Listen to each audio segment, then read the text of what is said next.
I'm Pam Jackson. This is my family farm. Je m'appelle Pam Jackson. Voici ma ferme familiale.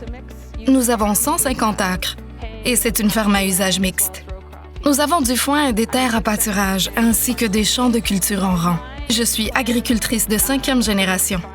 Donc, mes projets pour cette ferme à l'avenir sont d'en faire une entreprise de bœuf nourri à l'herbe. Et nous allons appliquer un pâturage en rotation.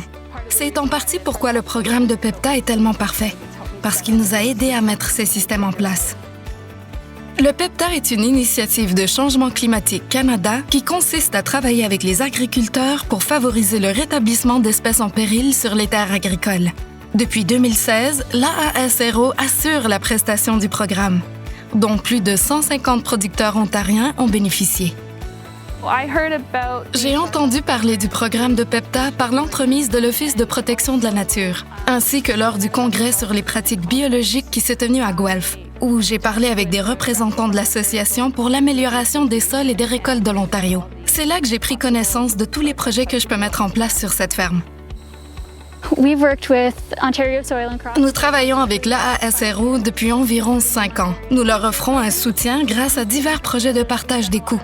Une chose en particulier sur laquelle nous nous sommes concentrés, ce sont les visites d'exploitation agricole partout en Ontario. Le but des visites est d'évaluer les PGO que les producteurs ont mis en place et d'établir comment elles aident les espèces en péril. Le programme nous a permis de mettre en œuvre 5 projets sur la ferme sur plusieurs années. Nous avons pu faucher pour enlever les arbres et arbustes qui envahissaient le pâturage. C'était vraiment important de regagner ce terrain parce que les arbres et arbustes poussaient et il fallait les contrôler. Ensuite, nous avons clôturé les champs pour écarter le bétail des terres humides et des zones boisées. Nous avons aussi retardé la fenaison, c'est-à-dire laissé pousser le foin plus longtemps, afin d'encourager la nidification des oiseaux des prairies. Et nous avons mis sur pied un programme de pâturage en rotation pour lequel j'ai pu profiter de l'aide d'un conseiller en agriculture pour démarrer le programme.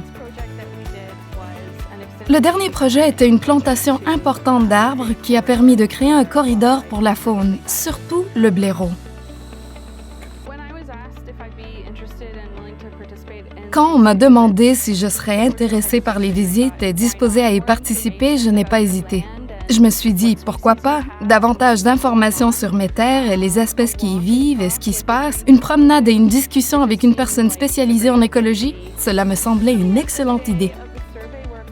Le jour de l'évaluation de la ferme, quand j'ai fait le tour de la propriété avec la spécialiste, j'ai vraiment pris conscience de ce que nous avions sur cette ferme et de certains coins de la propriété que je n'avais jamais explorés.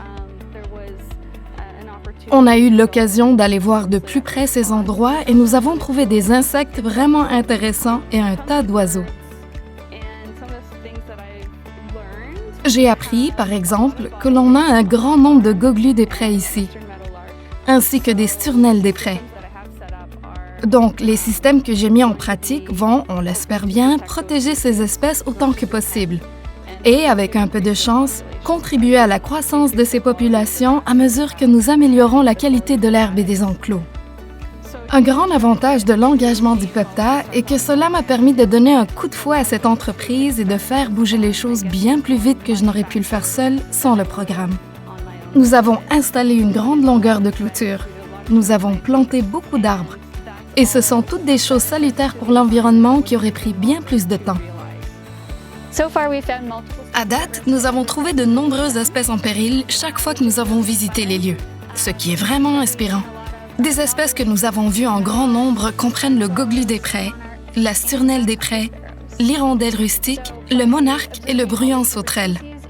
Quand on voit toutes ces espèces variées, il est évident que le GPO aide les espèces en péril en Ontario.